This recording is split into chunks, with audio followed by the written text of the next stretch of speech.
Today is July 22nd, 2021, and I'm Bonita Tyes with the Westchester Chronicle. Last night was the Westchester Borough Council voting session, and the borough chambers were packed with residents and volunteers in support of the Westchester Railroad Heritage Association. Mayor Norley thanked the association for their dedication to the rail service and awarded them keys to the borough, a thanks for preserving an important part of Westchester's history and possibly future. Next, Westchester received some good news last night when Dale Umbenhauer from Malley presented the 2020 financial audit, a third-party verification to make sure that our accounting practices are accurate. He mentioned the fact that they issued 0 action letters for the first time ever and praised Barbara Leonti for her work.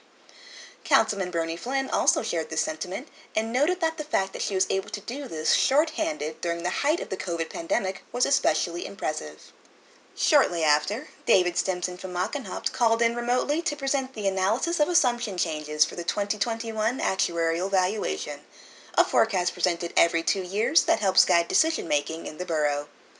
Financial estimates were down across the board, including inflation, which Mayor Norley notes as odd, considering the current economic environment.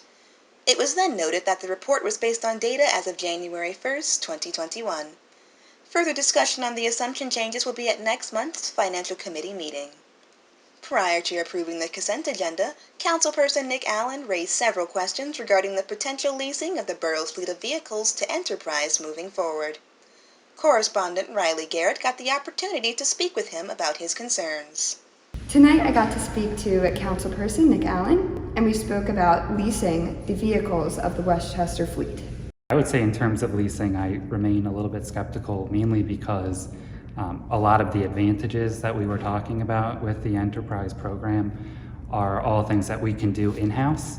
Like the way we acquire vehicles is through the CoStar program. So we're buying as a municipality, which comes with its advantages, which we will also have in Enterprise, but we already have them now.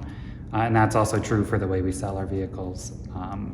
A lot of our maintenance is done in-house. So to me, having regular oil changes is something we already do. And I think we do well with that. So that's not something I'm very concerned about. However, one of the advantages to the program is that we're going to be getting rid of the vehicles while they still have value, which I understand, but we can still do that as well. Like there's no reason we couldn't just choose to sell our vehicles after 5 years. And what makes me nervous is knowing that we're always going to own our vehicles as they are depreciating the fastest. So the first year you have a car, it can go down anywhere from like 25 to 30%, and then another 10 or 15% each year after that. So it seems to me like we're just gonna have our cars while they're depreciating the fastest.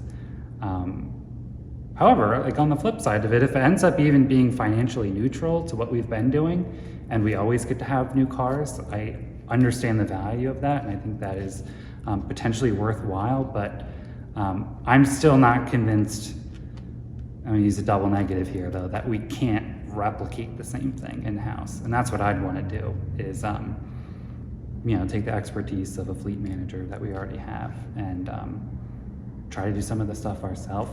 And I think we could potentially get around some negative implications with interest rates. We wouldn't be reliant on Enterprise rates. Like if they raise their maintenance costs or their leases become less attractive, I worry it's going to be difficult to get out of the situation, which just makes us a little bit more vulnerable.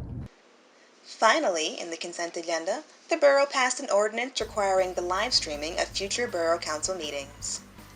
The Westchester Chronicle was started in 2018 because we believed borough council meetings should be live streamed, so we are happy to see this development and think this would be a great benefit to the public record. We will continue to stream council meetings as well as other meetings and events around town, and we will do what we can to improve Westchester's first government live stream. Speaking of which, we would like to extend our thanks to our first sponsor. Our goal is to make community-funded news and not have to rely on ads. And we will produce as much as we can with the budget you give us. So please like and share us on Facebook and subscribe on YouTube. It's the easiest way to support us and help us bring our neighbors the news.